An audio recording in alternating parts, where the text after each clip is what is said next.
Hi, I'm Jesus Christ, your Lord and Savior. May I forever bask in the endless glory that is me.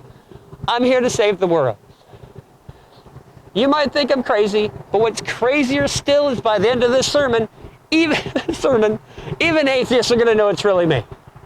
By the time that happens, however, hopefully it'll be obvious how little being Jesus Christ actually matters. Making me more important than my message makes a mockery of me, and it's more than just a little bit stalkery. Stalking is not love. Listening, learning, appreciating the here, this, now, that's love. Protecting the meek and the weak from being exploited, enslaved, victimized, conquered, or bullied, that's love. It's also called being American. Gotta remember to stop breathing into this. Anyway.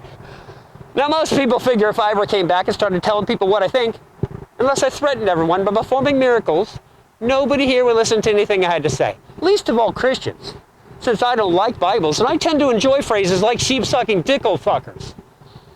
And if you judge some words to be uglier than others, like maybe you do people, listening to me is going to be difficult for you, because I intend to remove the bullies from this world by taking them out with the trash of my mouth.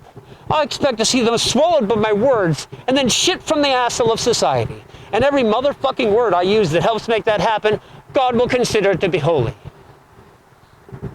Now, of course, many of you out there are going to feel the need to worship me. But in order for you to successfully do that, you're first going to need to know the correct way to pronounce my name. It is Jesus Christ! And yes, the hand gestures are part of the pronunciation.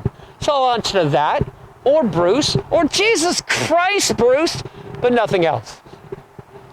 And to others out there, to you faithful few who give yourselves over to absolute pleasure and swim the warm waters of sins of the flesh that waft up to you righteously wonderful ideas about killing me, to you I say this.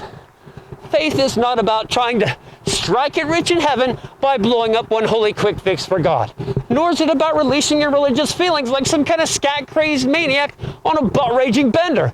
Faith is about having enough patience to poop like a normal person before there's an explosion. Because if you have a fear inside your head telling you God can't handle things without help from your violent outburst, that fear is actually your faith in Satan, attempting to express its unpooped fury. Because with each violent act, you demonstrate or demonstrate how faithfully you believe in God to be just Satan's needy fool. When we first ate from the tree of knowledge, we learned the fruit tastes good. But what about the warning? What could possibly be dangerous about knowledge? And wouldn't knowing the danger be more knowledge? Intelligence is an explosive that must be treated with respect. If you mistreat intelligence by ignoring its need for free will, it will rise up and destroy you, even when it means destroying itself. This humanish form of ours has reached an intersection in our evolution, a crossroads in our destiny, a point of no return for our collective conscience. Upon this crucifix, we shall be judged. I am solely responsible for the content of this movie. Any blame for it starts and stops at the bullet at the borders of my head. The bullet of my head?